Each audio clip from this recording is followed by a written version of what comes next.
Ready for this? A rogue Democrat might be ready to crash the two-party system. West Virginia D. Senator Joe Manchin now fueling speculation he could run in 2024. He says he'll decide by the end of this year. Democrats reportedly fear his third-party run could siphon Democrat votes from President Napsalot. So how long one of these major parties tries to outlaw independence, or both of them, they get together, they do it, they make the rules. Joining me now, 2020 Libertarian Vice Presidential Candidate and Chair of YouAreThePower.net. So far, he's not running. We got to convince him to get in there. Spike Cohen is back. So tell me about this group that Joe Manchin has been affiliated with. No Label. No Label. What is that? Yeah, so No Labels is sort of a centrist organization that, you know, they bill themselves as trying to get Republicans and Democrats to put aside their differences and work together. The only problem with that is that usually the more bipartisan a bill or order or measure that comes from the U.S. government is, the worse it is. It means that it took cajoling both a large number of Republicans and Democrats into supporting it, which almost always ends up being bad for the American people. I think when you see that Americans are overwhelmingly saying that they don't want Biden to run and they don't want Trump to run, they're not saying that they want some hybrid mashup between Trump and Biden. They're saying they want a clear break from the whole thing. So why can't we get that? And could Joe Manchin help that? I mean, what if it were Joe Manchin and you or some other rational, wonderful libertarian and, you know, like Woody Harrelson or a Greenie?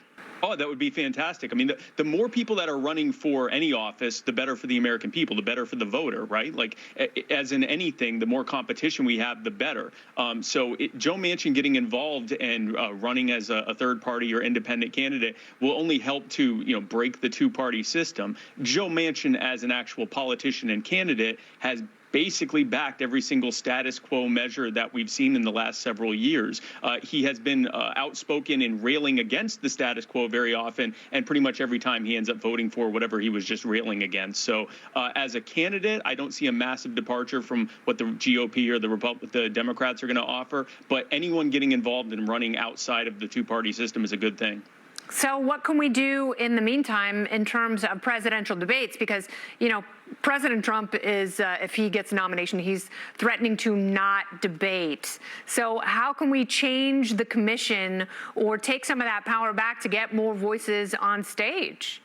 So there's actually an opportunity here, right? So we have Joe Biden, who has said he's not going to debate anyone who's running for the Democratic nomination, which there are many words to describe that. Democratic isn't one of them. And then you have Trump, of course, who's saying if he runs, he's probably not going to debate either. But there's an opportunity here because the American people want to see what the people running for office actually have to say, not in some, well-produced ad or some, talking points or something like that. They want to see in front of the American people being asked tough questions and contrasted with their opponents what it is they actually want to do and how they're going to do it.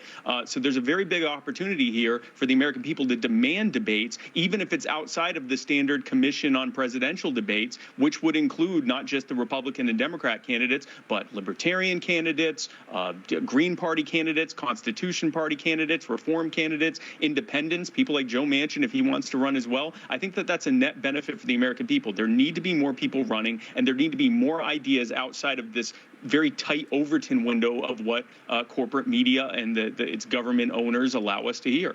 Yeah, and people are sick of it. When 70% of respondents are telling NBC News they don't want the president to run again, and then you have people like Karine Jean-Pierre going, everything's great, he's amazing, he's got so much energy, everyone loves him, he's the best president ever.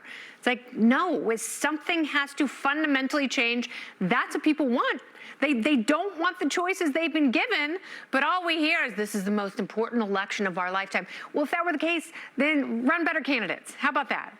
This is the most important election of our lifetime, and it's far too important for us to throw our vote away from the same people who got us in this mess. Bottom line, you look at this debt ceiling debate. The Democrat Party wanted to increase, Democrats in Congress wanted to increase the debt ceiling to $52 trillion.